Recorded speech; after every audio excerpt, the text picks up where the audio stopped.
What's up everybody, Collector Kev here, and I'm going to do a quick video on how to vault one of your Bitcoin NFTs, your ordinals, and sell it on OpenSea, LooksRare, Ordinals Market, and places like that. Real quick, let's get into it. First things first, you're going to go to emblem.finance. As soon as you're on there, you're going to go ahead and hit create, and then you're going to start setting up your vault.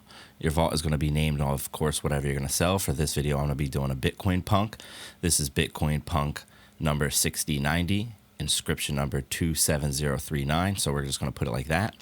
For the vault description, I'm simply just going to paste what I grabbed from the Ordinal Marketplace, what they're already using for the descriptions of that project.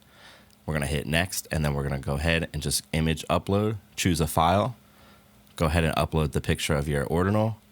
For the Bitcoin Punks, I just went right on their site, bitcoinpunks.com, and was able to grab the PFP. To be able to vault or sell or anything like that, you're going to need to have Koval and approve that. So first things first, we're going to approve it. If you've never approved it before, we know that it's going to cost you around $250 to vault something. So we're going to at least go ahead and allow 300 Koval. Let that approve. We're going to go ahead and let that go down in MetaMask. As you can see right here, it is going ahead and approving that token spend. So while that's doing its thing, I'm going to head over to Uniswap and I'm going to trade in some ETH for some Koval. I'm going to need at least 500 because I'm going to be vaulting a couple things. I don't want to pay multiple gas fees, of course. So we're just going to head and grab at least enough to do 2 vaults. So we're going to go ahead, swap that, approve it. I'm going to add it to my MetaMask so I can see the tokens in my wallet.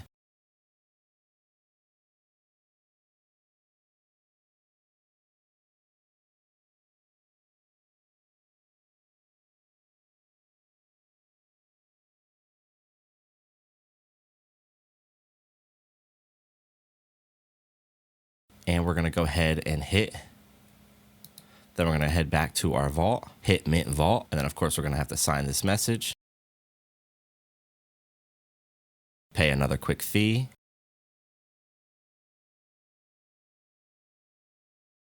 As you can see, it's doing its thing. If you've never approved the minting, you're going to have to go ahead and hit approve minting right here on the top. Once you've approved minting, it's actually going to finally mint, and you're going to know it's minted when it says unlock vault. Now we're going to set the ordinal. First things first, we're going to head over to our inscriptions page and check that the offset says 0. If it's anything else, apparently you cannot send that. Now I can head back to the vault, click on Taproot on the Emblem vault that you're trying to vault.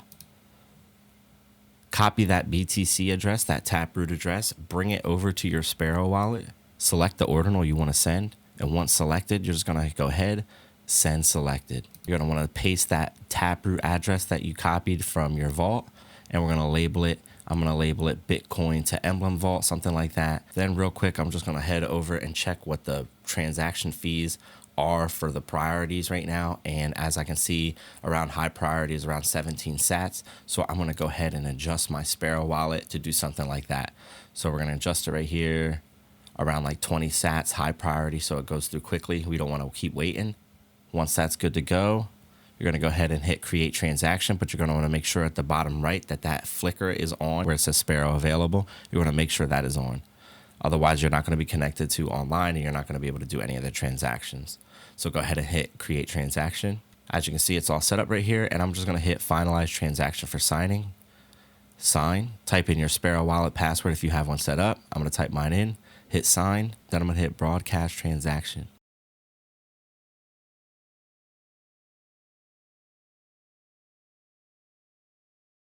As you can see, it went through. The Sparrow notification is on the top right. I can take the transaction address, copy it, put it in here, and see one confirmation it went through. Now I can see, okay, it's confirmed. I should be able to go back to my vault. And as you can see right here, it is updated and we have the sats inside the vault. It's $1.23 in Bitcoin, and on one of the sats is our ordinal. Once that's all set up, we're going to go ahead and click LooksRare, head over to LooksRare, refresh the metadata. It can see that you did put something in the vault, and you can go ahead and now remove that empty vault warning, basically. Once we do that, we can do that on OpenSea, refresh it, and now you see no more warning and you're good to go. And then if you want, now you're good to sell, you're good to list it, you can go to Ordinals Market. What's cool about Ordinals Market is you can go ahead and hit verify vault, and right there, now that it's all set up and ready to go, you can see it is a verified vault, it is a verified Bitcoin Punk, and now nobody has to worry when purchasing this on Ordinals Market, LooksRare, OpenSea, what have you. So we're gonna go ahead, list it on all the marketplaces, show you how easy and simple it is, and we're good to go from there. I'm going to list this for 3 ETH because it is punk number 6090. You know we love the meme numbers, so we're going to head and list that for 3 ETH. Good to go. Sign the transaction, and now you can see it is on Ordinals Market. I can go ahead and go to OpenSea, do the classic click list, all that, sign, transaction, good to go. Your item's been listed, and now we have our Bitcoin Ordinal on OpenSea and on Ordinals Market in an Emblem vault ready to sell. Thanks everybody for tuning in. Hit that like, hit that subscribe button. I'll check you on the next video, and I'm out.